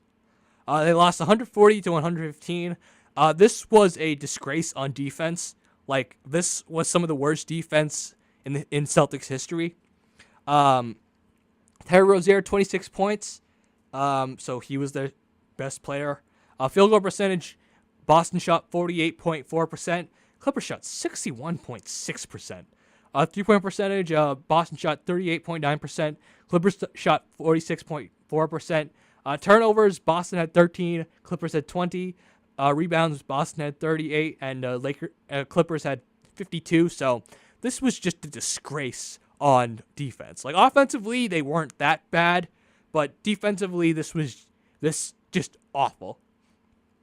So you would hope that they would rebound, and they did. Celtics beat the Kings in TD Garden, 126-120. The Sacramento Kings actually started out in this game dominating the Celtics. It was kind of embarrassing. I'm like, what the heck am I watching? Or wait, I'm used to seeing this. So Sacramento in the first quarter were ahead of 38-25, but then the Boston Celtics fought back in the second quarter, and they outscored the Kings 31-24 in the third quarter, and 33-29 in the fourth quarter, and the Celtics were able to pull away with a victory over Sacramento. Buddy Hield had a really good game. He had 34 points. Kyrie Irving also was really good, had 31 points. Both teams shot 50.5% from the field. Kind of funny. 3-point percentage, Boston shot 32.1%. Sacramento shot 32.4%. Turnovers, Boston had 13. Sacramento had 10. 59 rebounds by Boston, and 53 rebounds by Sacramento. Boston Celtics beat the Hawks 129-120. So mostly Boston controlled this game, even though the Hawks fought pretty well against the Celtics.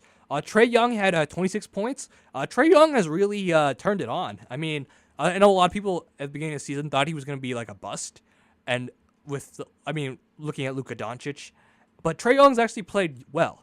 I don't know if it's enough to regret trading away Luka Doncic, but he's been playing well. Kyrie Irving had 30 points.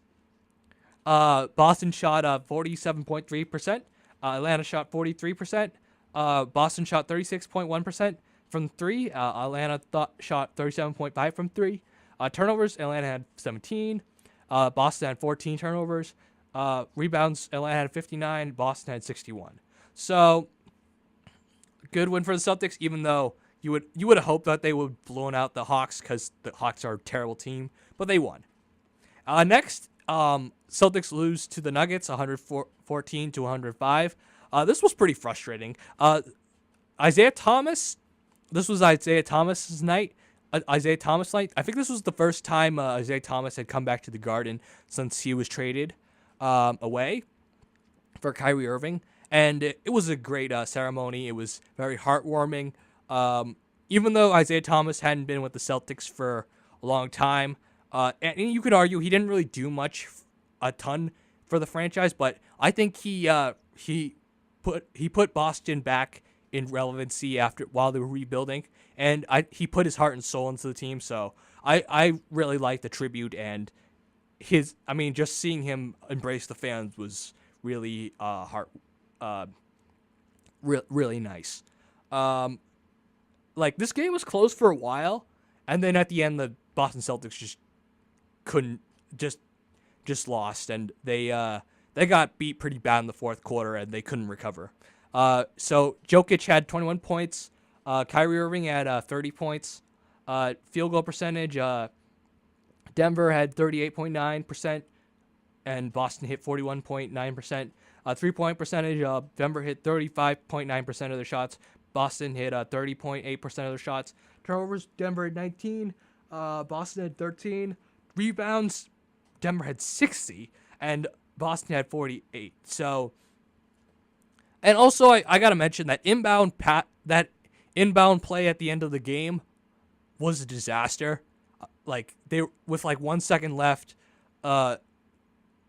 Boston was gonna try to get a pass down the court, and then instead they got a turnover, which gave Denver the ball, and they were able to score with a second left. So that was just bad.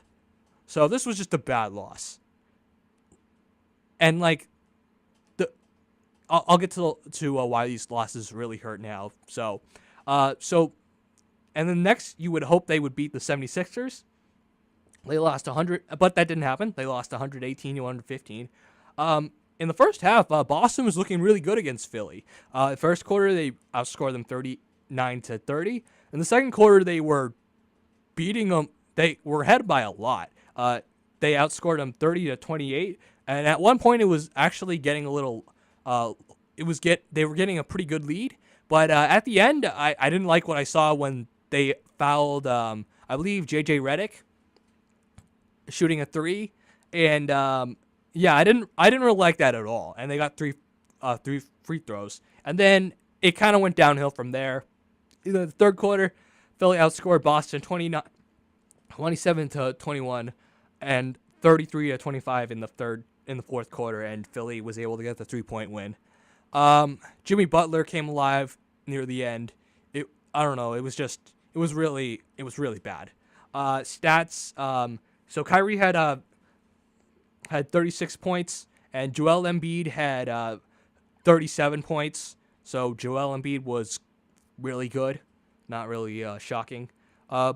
Boston had 46.9%. Philly shot 37.8%. From three, Boston shot 37.5%. Philly shot 33.3%. Turnovers, Boston 9, Philly had 9. Rebounds, Philly had 32, Boston had 52. So, pretty rough, pretty tough game. Oh, and also, Joel Embiid had 22 rebounds. Jeez, talk about making your presence on the rim. So, and also, I might as well address the controversies in this game. So, in this game, Marcus Smart shoved Joel Embiid. He just shoved him in the back and shoved him to the ground, and he got ejected from the game. Yeah, I mean, you shouldn't have done that. It was a bad look, and it was a bad look, and it got Marcus Smart out of the game, and honestly, they really needed him in the second half, especially for defensive purposes and some offense and some energy. They really needed him. I don't want to say that him getting ejected cost them the game, but they really could have used him. And I decided to watch it on the internet, so I watched it, and from what I could tell, it looked kind of like Marcus got tripped by Joel Embiid. Maybe, I think kind of on purpose for a sec. That's kind of what I saw. And so Marcus Smart got angry, so he pushed Joel Embiid. That's still not an excuse to do that, but I could see why Smart kind of got ticked off at Joel Embiid. This kind of, for some reason, this kind of reminded me of the play when Gronk hit that guy in the head on the Bills, and he got suspended for a game. So Smart is not getting suspended. He got fined $50,000 for shoving Embiid, and he got ejected. So just not a good look, and just not a good look, and just a bad, not a good move. And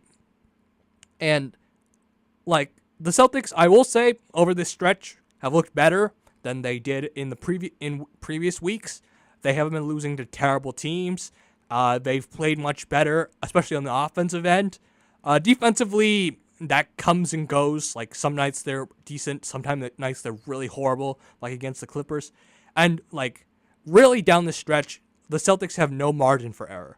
Like even if you lose to the Nuggets or 76ers, who are really good teams, like you have to beat these teams because you're already down. You're already behind Indiana and Philly. And so if you want to get a top 3 seed, you have to get by these teams. And in order to do that, you have to go on a win streak and just hope that they start losing. I mean, the margin for error is small at this point because the Celtics have been so inconsistent that right now they're the fifth seed. And they'll probably still, their bottom is probably the 5th seed because there's a pretty large gap between the 5th and 6th seed. But honestly, right now the Celtics' margin for error is really small. So that's why that loss to the Nuggets and 76ers was pretty hard. But luckily the next game they get to play the Hornets, who are not very good. So hopefully they win and they can build off that. All right then, why don't we take a quick break, and when we come back we'll talk about the Bruins and do some quick stories. So, all right, welcome back to J Hub the Sports Dude, and let's talk about the Boston Bruins. So the Boston Bruins like I mentioned in the previous episode, had their high point of their win streak and their point streak, which was beating the Tampa Bay Lightning. However, when we go into this week, it kind of seemed like there have been some cracks to show. Even though they were winning still, some cracks started to break into the Bruins' armor. And it really started to show against the New Jersey Devils. So the Bruins won. They beat the Devils 1-0. So shots in this game, Bruins had 30. Hits, Bruins had 22. And New Jersey had 30. Tuukka Rask had a shutout, 20 against 20 shots. And Brad Marchand had the only goal in the game. So it was a good win. You wish you could have seen more from the offense, but it'll do. And then next they played the Carolina Hurricanes, who are a decent team. So in the first period, Carolina scored first, and then the Bruins scored 2 goals, and then Carolina also scored a goal, and then Boston and Carolina each had a goal in the third period. And over time, the Bruins were able to get the goal to win the game.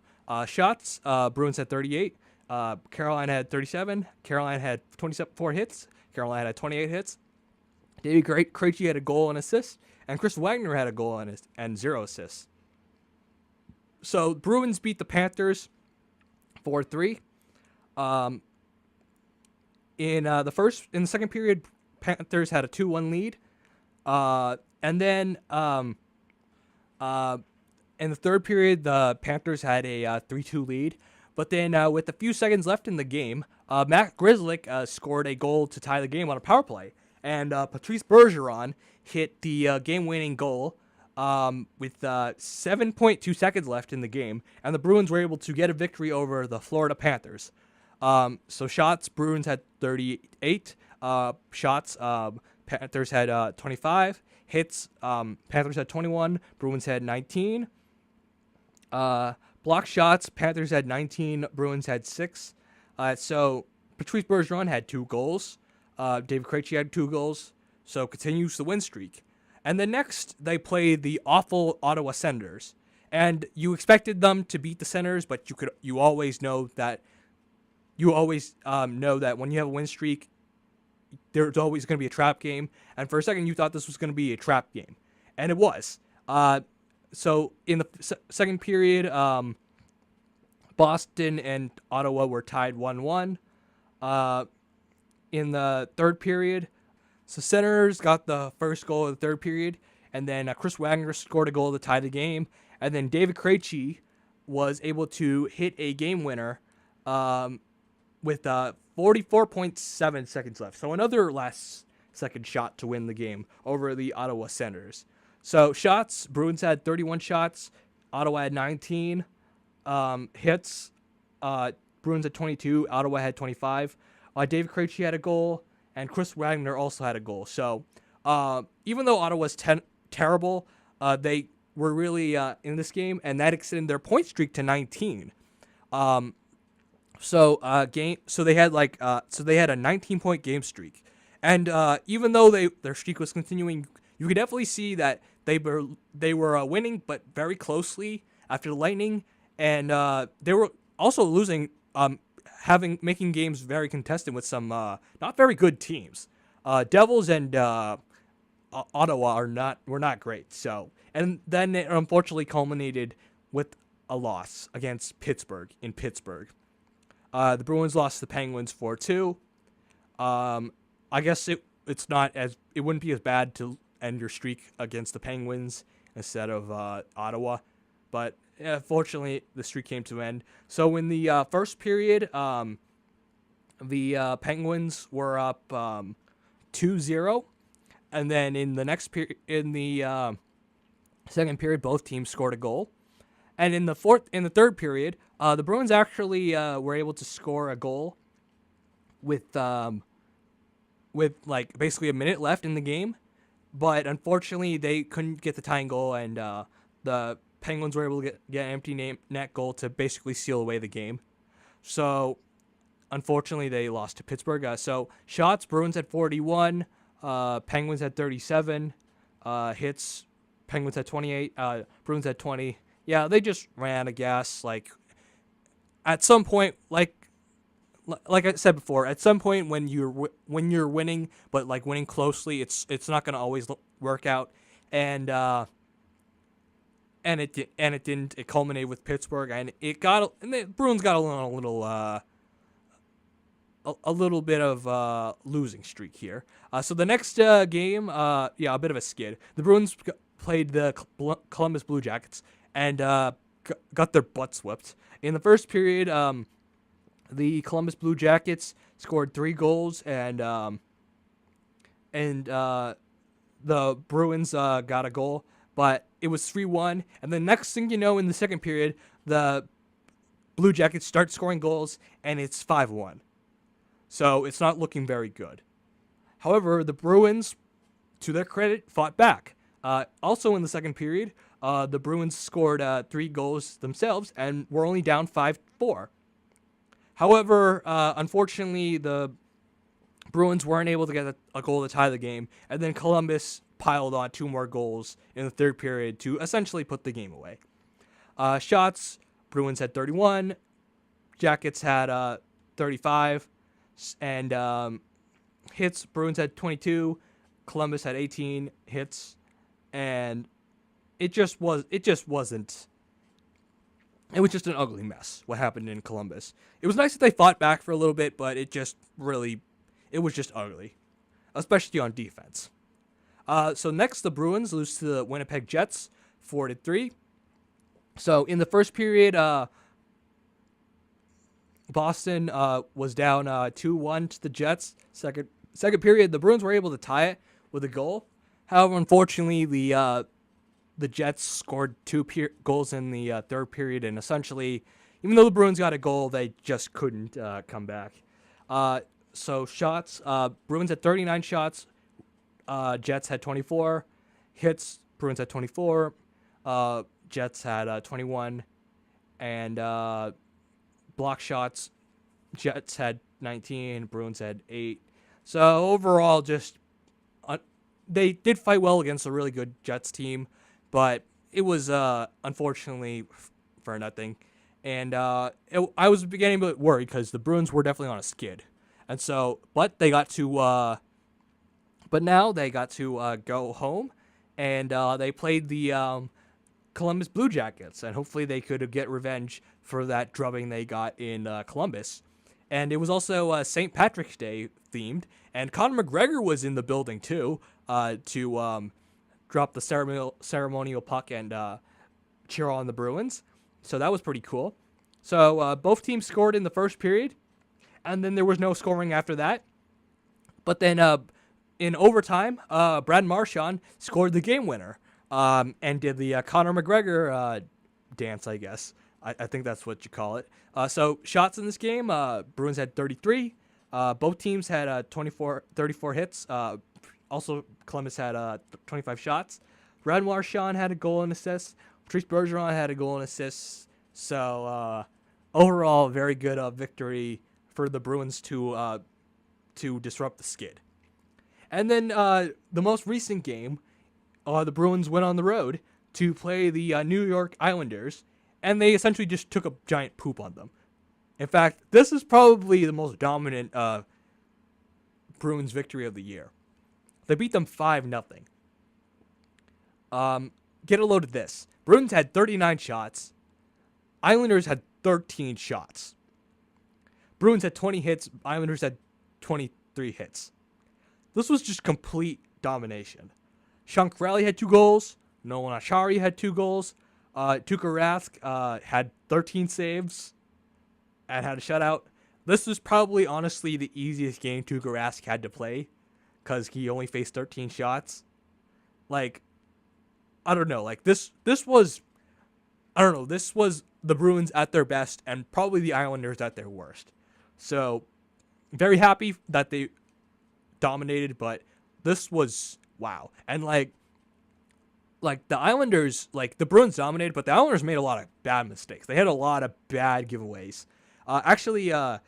So I should probably mention, Bruins had 12 giveaways, and the Islanders had 22. And some of their goals were on giveaways. So, Islanders were just awful. But the Bruins took advantage. So the Bruins, they definitely were on a high after Lightning. But it seemed like after the Lightning, they played the Lightning, they went on a bit of a skid.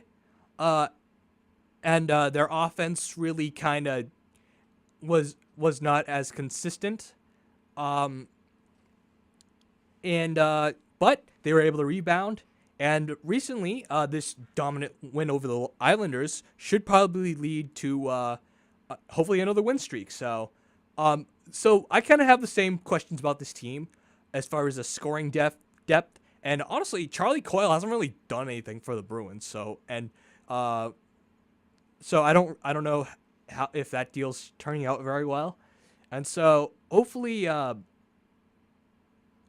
with David Pastrnak coming back from his injury, they can score a little more consistently. And hopefully with players like Sean Crowley and Torrey Krug and David Krejci and Jake DeBrusk, hopefully they can really step up and add some help with the scoring depth for the Bruins. So, all right then, why don't we? Actually, there's another bit of news. This is pretty quick news, but so Robert Kraft was offered charges to admit guilt, and the charges would be dropped. And Robert Kraft has officially refused to accept this deal. So, like I said, I still want to know more about this case, and I really want to know if that's clearly Kraft on the tape. Because I think if it's clearly Kraft on the tape, then he should just get the most minimal sentence he can. If he knows that he didn't do it, then he should basically just fight till the end. All right then. Why don't we go into some quick stories? So these are stories that these are quicker. I don't really have a lot to say about them. They're pretty quick I don't do a whole segment on them because I don't really have a lot to say.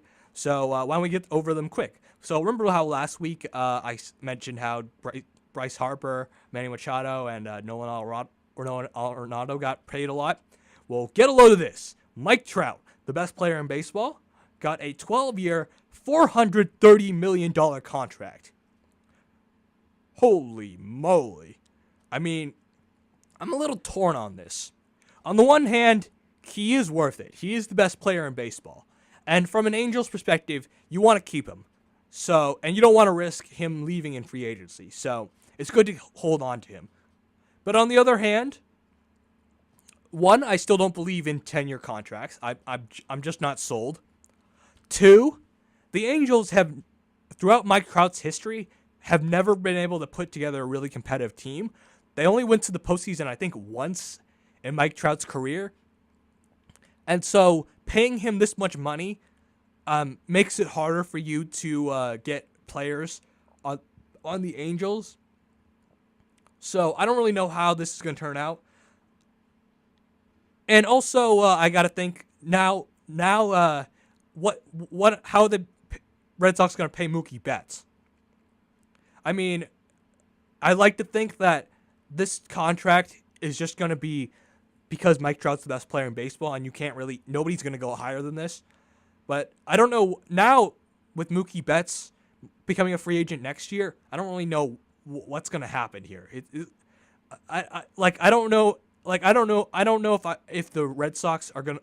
I don't know if they have enough money to give a deal, even in the 300 range for Mookie Betts. But so this deal actually kind of scared me because now Mookie Betts has an idea of what type of contract he wants. I really hope he's not asking for a $400 million contract because that's insane. I wonder how much longer it's going to be until we're going to get to a $500 million contract. So basically, if you look at this, 2 years of Patrice Bergeron's contract is equivalent to 1 year of Mike Trout's contract. Almost. It's crazy. Also, this week, Russell Westbrook yelled back at a fan after saying something bad to Russell Westbrook. And apparently that fan is banned from life from Utah Jazz games.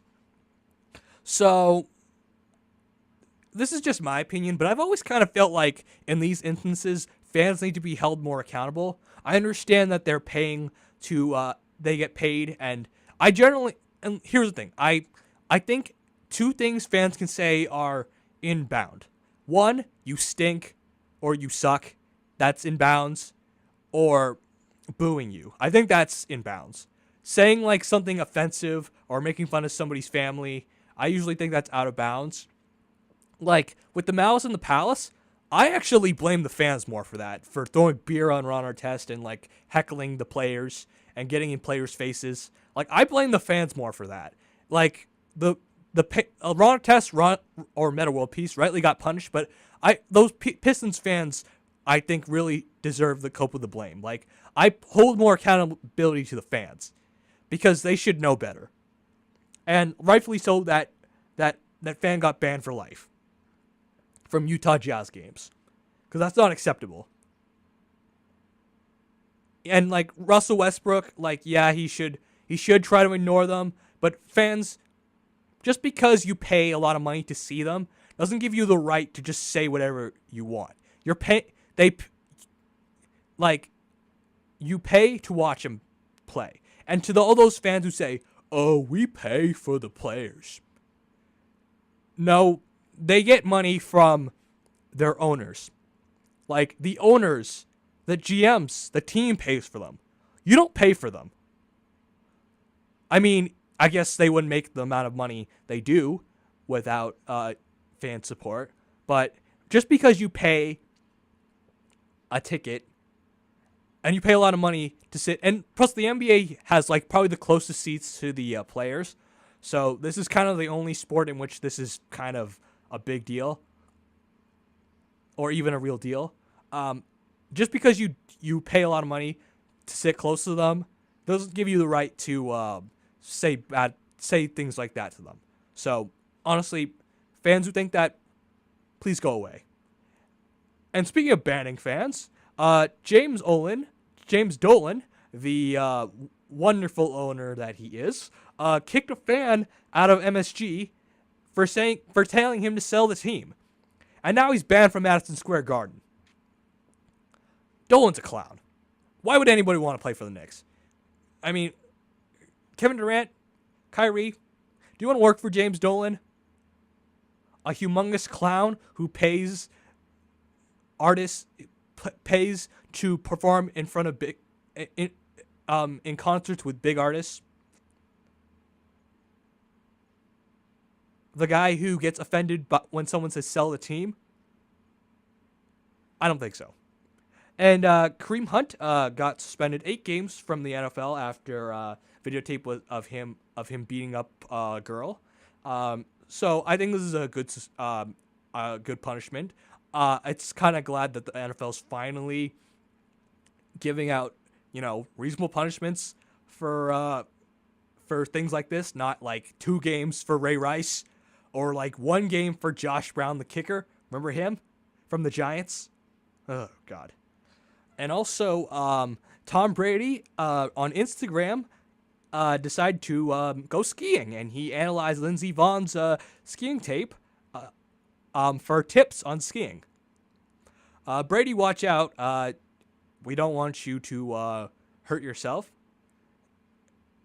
I mean, this is a pretty minor story, but I just kind of thought I might as well mention it. And the last story, Lakers hit a low point by losing to the tanking New York Knicks, 124-123 in Madison Square Garden, with the game ending with LeBron being blocked by Mario Hezonja on a potential game winner. Yeah, it's not a big story compared to a lot of stories, but I just thought I would mention it because I kind of feel like it. All right, then, let's wrap things up, and I think I gotta go. Thank you, Davis, Tommy, Brennan, for being on the show. And next week we'll bring up a lot more stories. And next week, baseball season's coming soon, and I got to talk about that. And I'm always here to talk about more Boston sports news. And I'm out.